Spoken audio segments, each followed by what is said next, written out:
Bismillahirrahmanirrahim. Assalamualaikum warahmatullahi wabarakatuh. Pemirsa yang dirahmati Allah, marilah kita simak ceramah dari Buya Arus Yasin dengan tema Hakikat Diri, Qalbu dan Allah. Sebelumnya marilah kita bersalawat terlebih dahulu. Allahumma sholli ala Sayyidina Muhammad wa ala ali Sayyidina Muhammad. Selamat menyaksikan. Safi sariratuhu min at-ta'alluq bil aghyar. Supaya apa? Supaya bening kolbunya, sirnya. Sarirah itu rahasia yang ada di dalam kolbu. Ya. Halo Royanil. Jadi apa sarirah? Rahasia yang ada di dalam kolbu. Itu sarirah. Kalau dia tidak difilter, dari apa dia difilter? Ta'alluq bil aghyar. Berta'alluq, terikat, terbelenggu dengan selain Allah. Nah, maka ini bab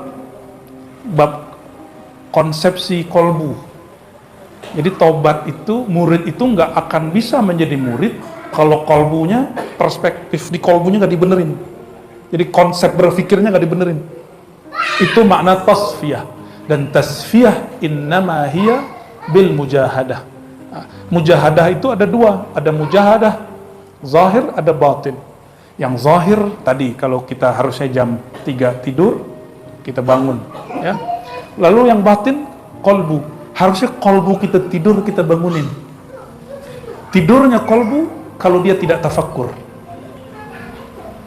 Jadi kolbu yang tidur apa? Dia tidak tafakkur. Karena orang tidak tafakkur tidak mungkin zikir, yang ada cuma mendengkur. Maka Nabi SAW mengatakan, orang yang zikir dengan yang tidak zikir seperti apa? Seperti orang yang hidup dengan yang mati. Dan Rasulullah SAW mengatakan, ya, tapi riwayatnya tidak sampai derajat sahih. Yang sahih itu yang mauquf kepada Ibnu Abbas dan Ibnu Mas'ud. Wa tafakkur sa'ah afdal min sab'ina sanah. Afdal min ibadatin sab'ina sanah. Orang tafakkur itu lebih utama daripada ibadah 70 tahun. Tafakkur itu apa? Tasfiyah. Oleh karenanya ibadah kita rusak kalau nggak tasfiyah. Ini yang ditakuti oleh syaitan. Jadi syaitan itu sama orang yang sudah tasfiyah tidur itu lebih bahaya daripada orang yang belum tasfiyah zikir. Karena orang yang belum tasfiyah zikir pasti riya. Kalau orang yang sudah ditasfiyah, difilter, dibersihkan kolbunya, walaupun amalnya sedikit, dia pasti ikhlas. Inilah yang dilakukan oleh seorang ahli ma'rifat yang mengatakan kepada pembunuh 100 orang yang terakhir dia bunuh adalah seorang ulama. Apa kata dia? Siapa yang melarangmu tobat? Siapa yang melarangmu tobat? Apa yang menghalangi dari tobat? Itu langsung bersih persepsi dia. Yang tadi dia pikir Allah itu akan murka, lalu dia berpikir lain. Allah ternyata sangat penyayang. Jadi si ulama ini, ahli ma'rifat yang ada di kampung-kampung itu, ternyata dia membuka perspektif baru untuk si murid. Itulah asbabnya si murid ini belum sampai di kota seberang, tapi malaikat rahmat Allah utus untuk memanjangkan satu langkahnya, satu langkah aja. Maka dia dihitung menjadi tawabin, orang yang tobat. Kenapa? Dia sudah tasfiyah. Sudah tasfiyah. Maka at-tasfiyah qat'ul ala'iq anil aghyar. Ini kaidahnya. At-tasfiyah qat'ul ala'iq anil aghyar. Merubah hati yang tadinya bergantung kepada makhluk, sekarang tidak bergantung kepada makhluk, bergantungnya kepada Allah. Yang tadi buruk sangka kepada Allah menjadi berbaik sangka kepada Allah Subhanahu wa ta'ala. Coba hari ini sudah berbaik sangka belum dengan Allah? Bahwa Allah Maha baik. Apapun yang dia mau pasti baik. Apapun kehendak dia pada hakikatnya baik. Cuma perspektif ini yang kurang baik. Maka orang yang mati dalam berbaik sangka kepada Allah, dia mati dan dia jadi wali Allah. Mudah tuh jadi wali Allah? Emang mudah membangun perspektif yang baik. Semudah apa merubah cara berpikir, cara kolbu? Semudah itulah. Jika antum bilang sulit, ya sulit sudah. Maka jika ada ulama sering ngomong, urusan hati mah ribet, ya sudah, bagi ente ribet. Berarti dia tidak mengenal karamatul ummah al-Muhammadiyah, ya, yang disebut al-Imam Sya'rani bahwa karamat umat Nabi Muhammad SAW mungkin tidak bisa mindahin gunung ke gunung, Tapi ada yang bisa. Mungkin nggak sehebat Asif bin Barq ya, memindahkan istana Bilqis. Tapi dia bisa memindahkan kolbu dari makhluk kepada Allah. Minal aghyar ila rabbil aghyar, Rabbuna tabaraka wa ta'ala. Wal wukuf ma'al awham wal afkar ya. Ini tambahannya. Jadi orang kalau sudah gantung kepada makhluk, maka akan muncul al-waham dan afkar ya. Keyakinan yang rendah itu awham, dan afkar dan pikiran-pikiran yang rusak. Fa idza safa al-qalbu min dzalika wa 'ada nuran. Nah, qalbu itu aslinya nur. Aslinya apa? Bahkan nar. Ada narnya. Disitulah Allah tanam ruh, ditiupkan ruh di situ. Karena dia nur dan dia juga nar. Nur cahaya, nar api. Dia panas. Maka orang kalau zikir kadang-kadang dadanya panas. Itu narnya lagi aktif. Kadang dia merasa nur, dia melihat macam-macam. Coba lampu dimatiin bisa lihat ke depan nggak? Kalau lampu dipadamkan kita nggak mampu lihat kemana-mana. Lampunya seorang insan, sirajul insan qalbuh. Lampu dia adalah kolbunya. Jika kolbunya hidup menyala, dia akan mampu melihat ala Allah tabaraka wa ta'ala, sifat-sifat, asma-asma, keindahan-keindahan Allah subhanahu wa ta'ala. Kejadiannya sama, tapi cara pandangnya beda. Kenapa? Ini kolbunya sudah nuran munawwaran. Maka jika kolbu sudah difilter, noda-nodanya sudah dibersihkan, nanti dia akan kembali memancarkan cahaya. Dulu tempat ini sebelum diwakafkan Haji Iman dan keluarga, beberapa lampu itu berdebu sekali. Sepertinya dulu pernah orang zikiran terus nggak zikiran lama. Benar Haji Iman ya?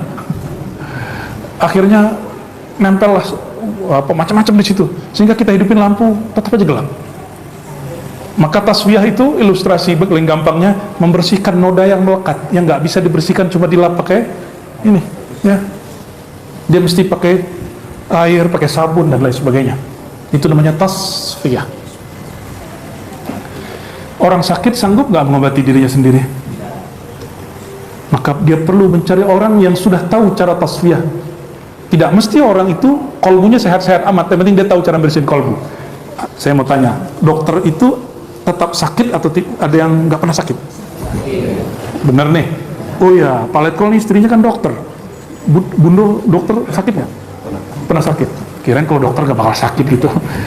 Maka jangan terlalu tinggi overestimate terhadap mursyid. Mursyid itu tidak semuanya, bahkan semua mursyid tidak ada yang maksum. Maksum itu terjaga dari dosa. Nggak ada. Semua mursyid pasti ada kekurangannya. Jadi jangan kemudian mendewakan mursyid. Oke? Kalau salah, salah aja. Gak usah dibilang ahwal juga. Salah aja, tapi bukan kita yang negur. Orang yang tepat yang negur dia. Kalau antum negur mursyid, antum jadi mursyid dia. Maksud saya apa? Nggak usah jauh-jauh. Ini jangan salah paham. Kenapa ibu-ibu protes? Kok suamiku nggak bisa dibilangin ya? Bapak juga protes. Kok bini gua nggak bisa dibilangin tatnya? Apa jawabannya? Jika kalam seorang syekh dipakai oleh bukan syekh, jadi norak.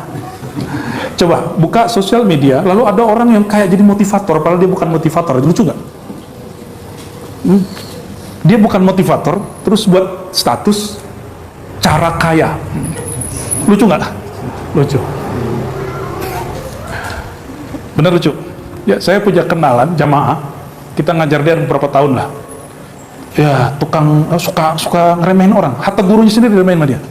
Suatu kali salah satu gurunya nulis buku cara sukses dan kaya. Bukunya tipis. Terus dia bilang, hehe, gitu. Ketawa dong, ini buku orang udah kaya. Dibagiin ke orang tapi ketemunya nggak?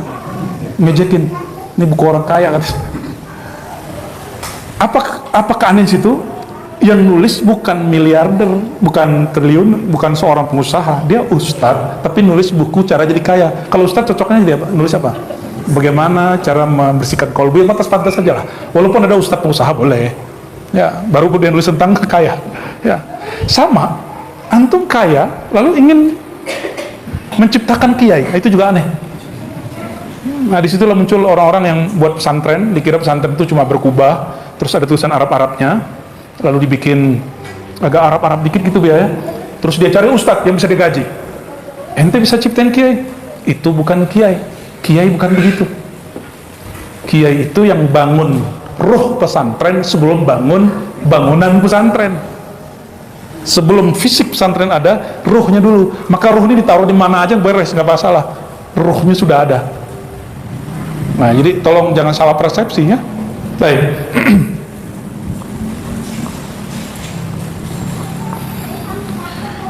Maka di kita di ribat orang kalau mau talqin biasanya dianjurkan zikir ya hayyu ya qayyum, itu supaya memfilter kolbunya dan kolbunya mulai bertawajuh, mulai menghadap kepada Allah Subhanahu wa taala. Itu proses namanya proses tasfiyah.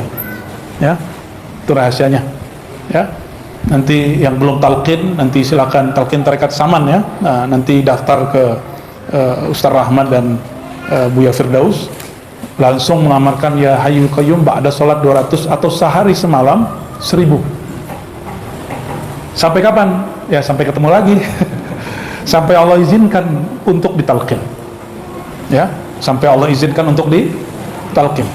Kita nggak langsung talqin kecuali emang antum beruntung. Ana lagi buat talqin terus jadi ajak gitu.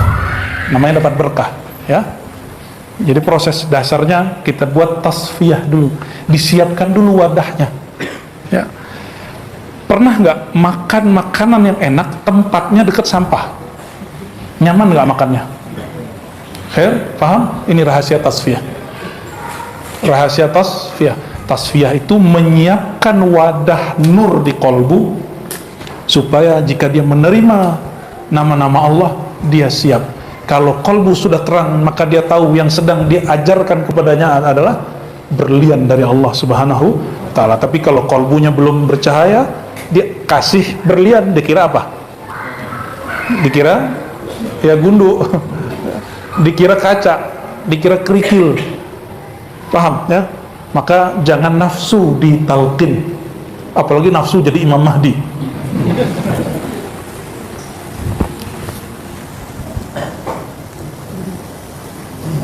يقول قد صفى لكم لا يتم له هذا المقام إلا بعد مجاهدة تامة إذا قعد وقام.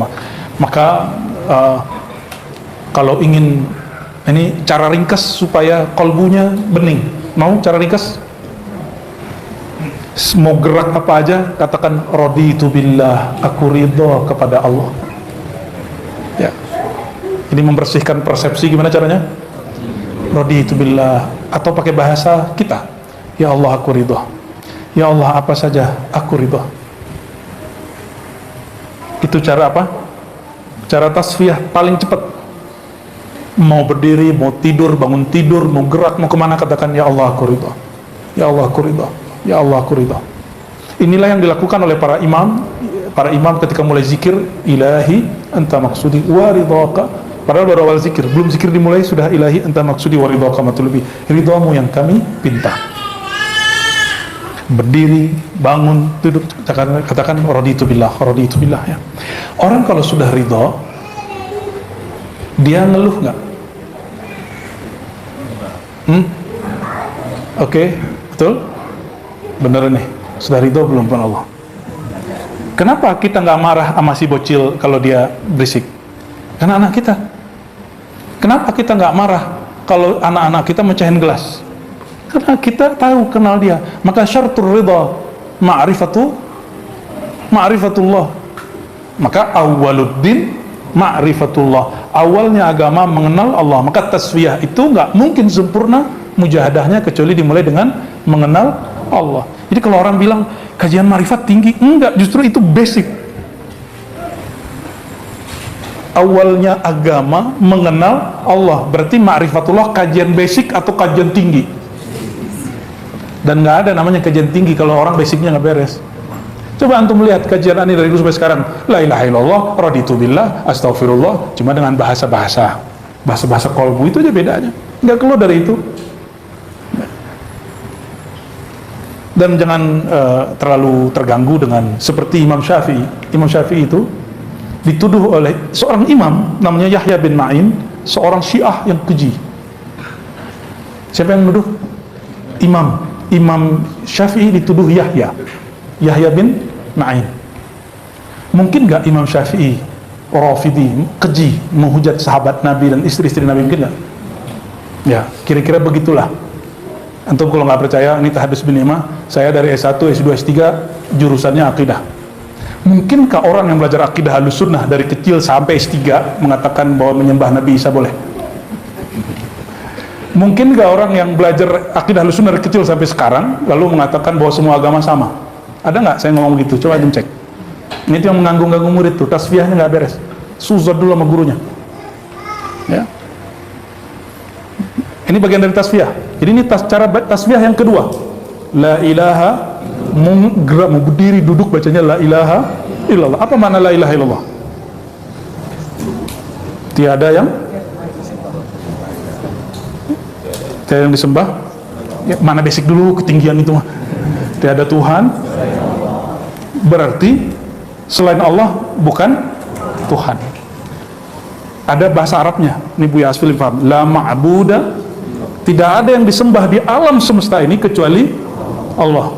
Maka apapun yang disembah, ini logikanya itu, apapun yang disembah sebenarnya menuju kepada, saya cuma ngomong begitu, itu pun menukil imam. Nanya ke antum lagi, terjemahin aja tuh, la ma'buda, tiada yang disembah bihaqqin, pada hakikatnya, kecuali Allah. Apa kata Imam Al-Jili? Imam Ahlussunnah. Siapa yang bilang dia nggak Ahlussunnah? Ya, apapun yang disembah pada hakikatnya menyembah Allah, tapi yang sempurna cuma umat Muhammadiyah, umat Nabi Muhammad sallallahu alaihi wasallam. Maka kita kalau melihat ada orang kemanapun gerak, itu sebenarnya sedang menuju Tuhannya. Jadi semua alam itu bergerak kemana? Kepada yang maha sempurna, yang maha menciptakan kebahagiaan, dan itu hanya Allah subhanahu. Itulah yang disebut la ilaha, la maqsuda, la ma'buda, tiada yang disembah, tiada yang dituju. Maka semua gerakan menuju ke mana? Allah subhanahu. Padahal Allah nggak pernah jauh. Allah lebih dekat kepada makhluk manusia daripada urat nadinya, bukan di urat nadi. Ya. Kalau hambaku bertanya tentangku, jawablah aku dekat. Kalau Allah dekat, maka perlukah mencarinya? Yang perlu apa? Menyadarinya. Maka ma'rifatu qurbillah, mengenal dekatnya Allah, itu yang mesti dicari ilmunya, bukan mencari-cari Allah. Allah dicari-cari, mau dicari di mana? Dia nggak bertempat, dia nggak perlu tempat. Oke? Coba dibalik lagi. La ilaha, tiada yang disembah kecuali, tiada yang disembah. Maka kalau ada yang disembah di alam ini, coba lihat, yang disembah orang matahari, apanya Allah? Ada nur apa di situ? Nurul hayah, nur kehidupan. Maka kalau nggak ada matahari, nggak ada tumbuhan. Tubuh kita juga nggak tumbuh. Orang nyembah matahari, yang disembah bukan si mataharinya, tapi sifat hayatnya Allah. Tapi dia nggak nyembah nama, sifat, dan zat sekaligus. Maka perlu ditasfiyahkan qalbu si murid. Paham? Karena mereka menyembah Allah hanya satu pihak, tidak di pihak yang lain. Dia hanya menyembah satu sifat hayat. Sifat Allah ma'ani ada 7, belum lagi sifat-sifat yang tak terhingga. Paham? Jadi yang ini bab hakikat, bukan bab akidah. Dalam bab akidah jelas. Tapi aneh mau tanya lagi, emang ada Tuhan selain Allah? Ada nggak Tuhan selain Allah? Ada nggak sesembahan selain Allah? Benar. Terus ketika saya mengatakan bahwa apapun yang disembah sebenarnya menyembah Allah, logikanya nyambung nggak? Gimana, nyambung nggak? Atau mulai masih begini? Apapun yang disembah, la ma'buda bihaqqin, pada hakikatnya tiada kecuali Allah. Saya mau tanya lagi, emang ada Tuhan selain Allah? Karena tiada Tuhan selain Allah, Tuhannya mereka ada emang? Terus yang mereka sembah hakikatnya siapa? Atau mereka tidak nyembah apa-apa? Cek dulu ya.